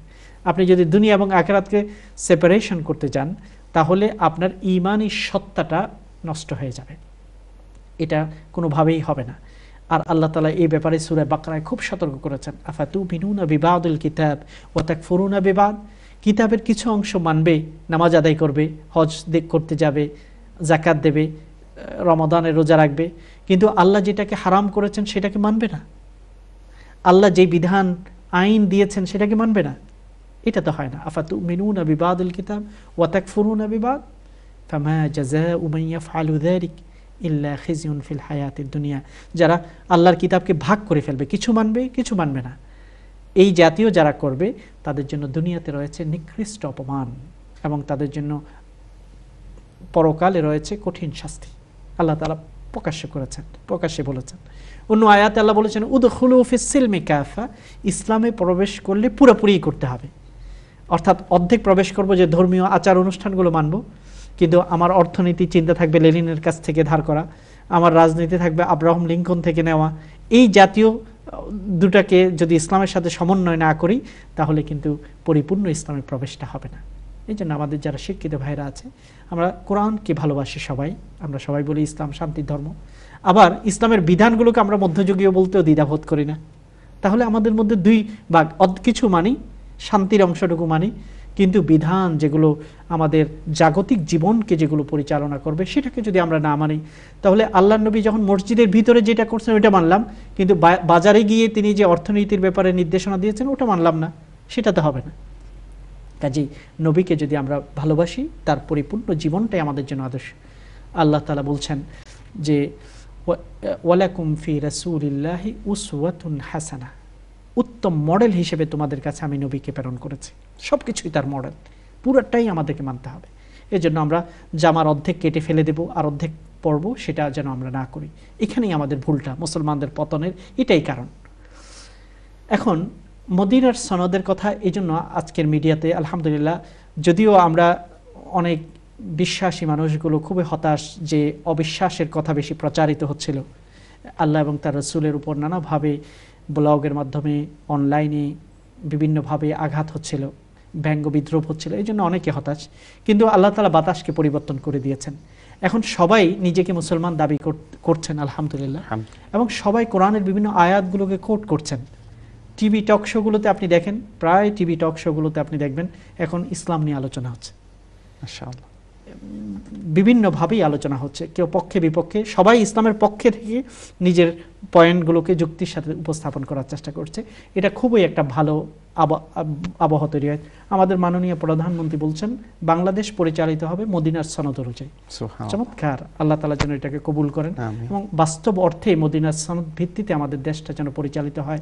এবং তিনি আরও বলেছেন বিদায় হজের ভাষণে যে আল্লাহ নবী মানবতার জন্য মানবাধিকার দিয়েছেন সেটা অনুযায়ী পরিচালিত হবে। চমৎকার, আল্লাহ তাআলা সবাইকে মিলেই, সকল নেতা নেত্রীরা মিলেই যেন এটাকে বাস্তবে রূপায়ণ করতে চেষ্টা করেন। প্রথমে এটা শুরু হয়েছে এরকম বিসমিল্লাহির রহমানির রহিম, মদিনার সনদ। অথচ এই সনদটা মুসলমানদের জন্য নয়, মুসলিম অমুসলিম উভয়ের জন্য। কাজে অনেক সময় আমাদের মধ্যে এরকম একটা কনফিউশন কাজ করে যে বাংলাদেশের সংবিধান, সেখানে 90% যদি মুসলমানই হয়, আরও 10% অমুসলিম আছে, তো বিসমিল্লাহ কেন থাকবে? এটা অযৌক্তিক। কিন্তু আমরা দেখি যে আল্লাহর নবী ইহুদিদের জন্য যেটাকে অন্তর্ভুক্ত করেছেন সেটাকে কিন্তু বিসমিল্লাহির রহমানির রহিম বলে অন্তর্ভুক্ত করেছেন। কাজেই এটা থাকতেই পারে, কারণ প্রত্যেকে স্রষ্টাকে বিশ্বাস করে এবং বিশ্বাস করে যে তিনি রহমানুর রহিম। কাজে এটা সকলের জন্যই প্রযোজ্য। এরপরে এখানে যে বিষয়টি আসছে যে আল্লাহর নবী হবেন এই রাষ্ট্রের প্রধান, এবং সকল মুসলমান ভাই ভাই হবে, এবং মুসলমানদের সাথে যারা ইহুদিরা থাকবেন তাদেরকে নিরাপত্তা দেওয়া হবে, এবং মদিনা রাষ্ট্রের উপর যদি কোনো আঘাত আসে মুসলিম অমুসলিম সকলে মিলে সেটাকে রক্ষা করবে এবং সেটার জন্য হেফাজত করবে। এরপরে আছে এখানে যে প্রত্যেক ধর্মের মানুষগণ নিজেদের ধর্মীয় আচার অনুষ্ঠানগুলোকে স্বাধীনভাবে পালন করতে পারবে। তাহলে প্রথম দিন যখন সেই যুগে অন্য ধর্মকে ধর্মই বলা হতো না, ইসলামেই প্রথম বলছে লাকুম দীনুকুম ওয়ালিয়া দিন, আমাদেরটা ধর্ম তোমারটা ধর্ম, তোমারটা তোমার নিয়ে থাকো, আমরা আমাদের ধর্ম পালন করব। অর্থাৎ অন্যের ধর্মকে যে ধর্মই বলা হতো না, কোরআন সেটাকে মানেনি, যদিও সেটা ইসলামের দৃষ্টিতে বাতিল ধর্ম, কিন্তু সেটাকে দ্বীন নাম দেওয়া হয়েছে এবং সবাইকে ধর্মীয় আচার অনুষ্ঠানগুলো মেনে চলার স্বাধীনতা দেওয়া হয়েছে। এর চেয়ে আধুনিক দিন কি হতে পারে? আধুনিক কালে সেটা জাতিসংঘ ইত্যাদি ঘোষণা করছে, কিন্তু সেই 1400 বছর আগে যদি আমরা ফিরে যেতে পারি, এটা তো আমাদের সৌভাগ্য। অনেকে আমরা কথা বলি যে এগুলো মেনে চললে তো আমরা 1400 বছর আগে 1300 বছর পিছিয়ে যাব। পিছিয়ে গেলে কোনো অসুবিধা নেই, কারণ সোনালী সমাজে আমরা ফিরে যাব, যেই সমাজটা ছিল ভ্রাতৃত্ববোধের সমাজ, যেখানে মানুষের অধিকার ন্যায় বিচার প্রতিষ্ঠা হয়েছিল, মুসলিম অমুসলিম আমার পক্ষের বিপক্ষের সবার জন্য সমান আইন প্রয়োগ করা হয়েছিল। এবং এখানে সর্বশেষ যেটা আমরা দেখতে পাচ্ছি যে কোনো ব্যাপারে কোনো সমস্যা হলে সেটার সমাধান হবে কোরআন দিয়ে, আল্লাহর কথা দিয়ে এবং আল্লাহ রাসূলের কথা দিয়ে। তাহলে কোরআন এবং সুন্নাহকে প্রত্যেক বিষয়ে সমাধানের উৎস করা হয়েছে। তাহলে বাংলাদেশ যদি এখন মদিনার সনদে ফিরে যায়, তাহলে সব কিছুর উৎস হবে, আইনের উৎস, সব বিতর্ক মীমাংসার উৎস হবে কোরআন এবং সুন্নাহ। এখানে বলা হয়েছে যদি আমরা মদিনার সনদে ফিরে যেতে পারি। এই জন্য আমরা এই মদিনার সনদের উপর পড়ালেখা করব, তাহলে আমরা বুঝবো যে ইসলাম কতটুকু আধুনিক। সেই 1400 বছর আগে এরকম আধুনিক একটি চার্টার রচনা করার সামর্থ্য যেই ধর্মের আছে, সেই ধর্ম সকল যুগের জন্য প্রযোজ্য। এবং ইসলামকে যেভাবে আমরা শান্তির ধর্ম মানব, পরিপূর্ণভাবে সেটাকে গ্রহণ করার চেষ্টা করব। আমরা ইসলামের কোনো বিধানকে এই কথা বলে অগ্রাহ্য করব না যে এটা মধ্যযুগীয়। এই কথা বলাটা কখনোই আমাদের ঈমানের সাথে সঙ্গতিপূর্ণ হতে পারে না। আমরা পরিপূর্ণভাবে মুসলমান হওয়ার জন্য চেষ্টা করব এবং আমরা এই ব্যাপারটাকে আল্লাহর কাছে দোয়া করি যে আমাদের মাননীয় প্রধানমন্ত্রী যেটা করেছেন সেটা যেন তার সদিচ্ছা থেকে হয় এবং সেটাকে বাস্তবে রূপায়ণ করার জন্য তিনি এবং দেশের সকল ব্যক্তিবর্গ যেন চেষ্টা করে। মনে রাখতে হবে যে আমরা মসজিদকে যেমন শ্রদ্ধা করি, মন্দিরে তাদের উপাসনার অধিকারকেও আমাদের শ্রদ্ধা করতে হবে। তাদের মতামত, তাদের বিশ্বাসের প্রচারকেও আমাদেরকে সুযোগ দিতে হবে। তারপরে বিশ্বাসে যেটা টিকে থাকবে, মানুষ সত্যকে গ্রহণ করে নেবে। এটাই হচ্ছে ইসলামের পথনির্দেশিকা। আল্লাহ তাআলা আমাদের সবাইকে যেন আল্লাহর পথে ফিরে আসার তৌফিক দান করেন। 56,000 বর্গ মাইলের মুসলিম অধ্যুষিত এই দেশে অমুসলিম যারা আছেন তারাও যেন আমাদের দেশে নিরাপদে ভ্রাতৃত্বের সাথে থাকতে পারেন, সেই ব্যাপারে আমাদের সবাইকে সজাগ হতে হবে। কোনোভাবেই তাদের উপর যদি দুর্বল বলে আঘাত হয়, তাহলে আল্লাহ এবং তার রাসূল আমাদের উপর খুবই বেশি রাগান্বিত হবেন। যেই করুক না কেন, আল্লাহ তাআলার কাছে আমরা তাদের হেদায়েতের জন্য দোয়া করছি এবং যারা এই কাজগুলো করে বাংলাদেশকে অপমানিত করার চেষ্টা করছেন, আল্লাহ তাআলা তাদেরকে যেন শক্ত হাতে রুখে দেন, সেই মুনাজাত আমরা আল্লাহর কাছে করছি। জাযাকুমুল্লাহ। প্রিয় ভাই বোনেরা, আমার মনে হয় অনেক অস্থির মনের স্থিরতা আজকের আলোচনার মাধ্যমে আমরা পাবো ইনশাআল্লাহ। আল্লাহ যেন তৌফিক দেন। আমরা যাচ্ছি ছোট্ট আরেকটি বিজ্ঞাপন বিরতিতে, ফিরে আসছি সর্বশেষ সেগমেন্টকে সাথে করে। আশা করছি আপনারা আমাদের সাথে থাকবেন। আসসালামু আলাইকুম ওয়া রাহমাতুল্লাহি ওয়া বারাকাতুহু। আসমান সুন্দর, জমিন সুন্দর, সুন্দরী সুন্দরী পাল্লা, জানি না কত সুন্দর তুমি আল্লাহ। আপনারা দেখছেন ইসলামিক প্রশ্নোত্তরমূলক অনুষ্ঠান জীবন জিজ্ঞাসা উইথ এনটিভি। সৌজন্যে MRA গ্লোবাল মানি এবং হিজাজ ট্রাভেল লিমিটেড।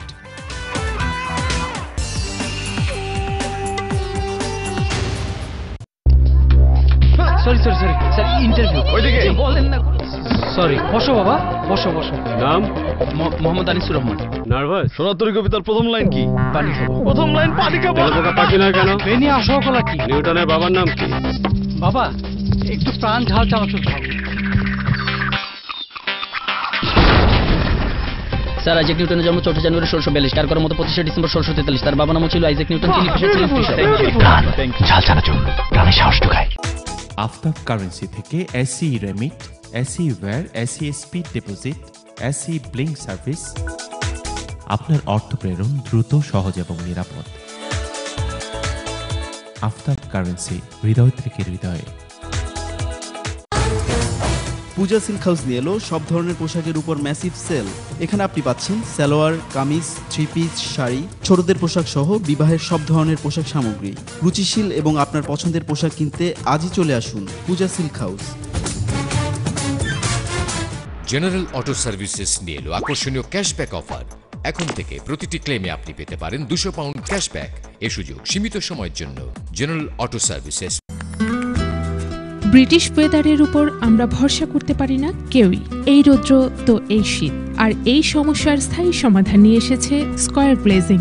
আমরা নিশ্চয়তা দিচ্ছি high quality double glazed window and doors, সেই সাথে উন্নত মানের ডিজাইন, ম্যানুফ্যাকচারিং অ্যান্ড ইনস্টলেশনের সুবিধা। স্কয়ার গ্লেজিং দিচ্ছে 10 বছরের গ্যারান্টি। ফ্রি কোটেশনের জন্য আজই যোগাযোগ করুন 0208 594 8559। ফ্লাইট কনসেপ্টে বিশ্বের যে কোনো দেশের এয়ার টিকিট পাওয়া যায়। এবার সৌদি এয়ারলাইন্সের বিশেষ অফার, লন্ডন জেদ্দা লন্ডন মাত্র 470 পাউন্ড। এ সুযোগ সীমিত সময়ের জন্য। আজই যোগাযোগ করুন ফ্লাইট কনসেপ্ট 0207 375 0055। বার্মিংহামে এশিয়ান অধ্যুষিত স্পার্ক হিলের স্ট্র্যাটফোর্ড রোডে অবস্থিত গোল্ড সিটি জুয়েলার্স।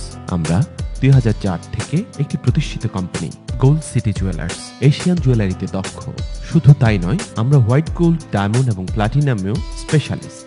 আমরা ওয়েডিং জুয়েলারিতেও সর্বোচ্চ মানের ডিজাইন ও কোয়ালিটি দিয়ে থাকি। আমাদের মেইন ফ্যাক্টরি সিঙ্গাপুরে। Gold city Jewellers Limited, 367 Stratford Road, Sparkhill, Birmingham. মামা একটা নতুন ব্যবসার চিন্তা করছে। তোর নতুন ব্যবসাটা কি? Money transfer. আমরা 1 সপ্তাহের মধ্যে ইতালি থেকে দেশে টাকা পাঠানোর ব্যবস্থা করব। ন্যাশনাল এক্সচেঞ্জের নাম শুনছস? না তো। ন্যাশনাল এক্সচেঞ্জ ইতালি থেকে বাংলাদেশ সহ পৃথিবীর 92টা দেশে খুব সহজে টাকা পাঠায়। শুধু ইতালিতেই তাদের 300-র বেশি শাখা আছে। এরা একদিনের মধ্যে টাকা পাঠায়, বুঝছিস দাদা? তাইলে তো সবাই ন্যাশনাল এক্সচেঞ্জের মাধ্যমে টাকা পাঠাইবো। আমার ব্যবসা তো আবারও ধরা। আপনার হাতের কাছে ন্যাশনাল এক্সচেঞ্জ। উন্নত গ্রাহক সেবাই আমাদের লক্ষ্য। মোবারকা মানি ট্রান্সফারের সৌজন্যে আজকের কারেন্সি রেট। মোবারকা ইস্ট লন্ডন মসজিদের বিপরীতে। City pavilion. আমরা দিচ্ছি আপনার বিয়ে কিংবা যে কোনো অনুষ্ঠানের জন্য 5 স্টার মানের অনিন্দ সুন্দর ব্যাকড্রপ। আমাদের রয়েছে প্রায় 1,500 অতিথির জন্য ব্যতিক্রমধর্মী ব্যাংকুয়েটিং ফ্যাসিলিটিস। ভিন্ন ভিন্ন সাজে এবং ভিন্ন ভিন্ন পরিসরে আমাদের বিখ্যাত শেফ এবং পান্নাস রেস্টুরেন্টের মাধ্যমে পাচ্ছেন প্রথম সারির খাবার এবং কুইজিন। আমাদের অভিজ্ঞ অনুষ্ঠান তত্ত্বাবধায়কের সাথে যোগাযোগ করতে ফোন করুন 0208 9244 000। City Pavilion, the ultimate banqueting experience. Birmingham আস্টনে বাঙালিপাড়ার বাংলা বাজারে আকর্ষণীয় সেল চলবে। সেল শুরু হবে 23 মার্চ থেকে। স্পেশাল অফারে থাকছে বাংলাদেশি বল 3 for 10 পাউন্ডস, রুই 3 কেজি 2 for 15 পাউন্ডস, চেলা পাতা 250 গ্রাম 2 for 1 পাউন্ডস, পাতা বাইং ব্লক প্রতিটি 99p। এছাড়াও অন্য সব মাছেও রয়েছে আকর্ষণীয় সেল। বাজারে আমরা ওখানেও সবসময় আমরা গরুর দায়, ব্যবসার দায় সবকিছু আমরা ওখান থেকে নেই। এই আকর্ষণীয় সেল চলবে সীমিত সময়ের জন্য, তাই জলদি আসুন বাংলা বাজারে। বাংলা বাজার, 96 হোয়াইট হেড রোড, আস্টন, বার্মিংহাম।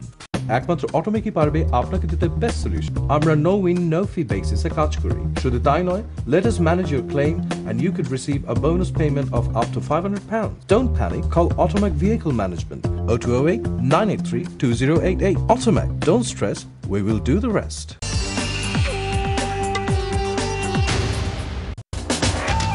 আপনারা দেখছেন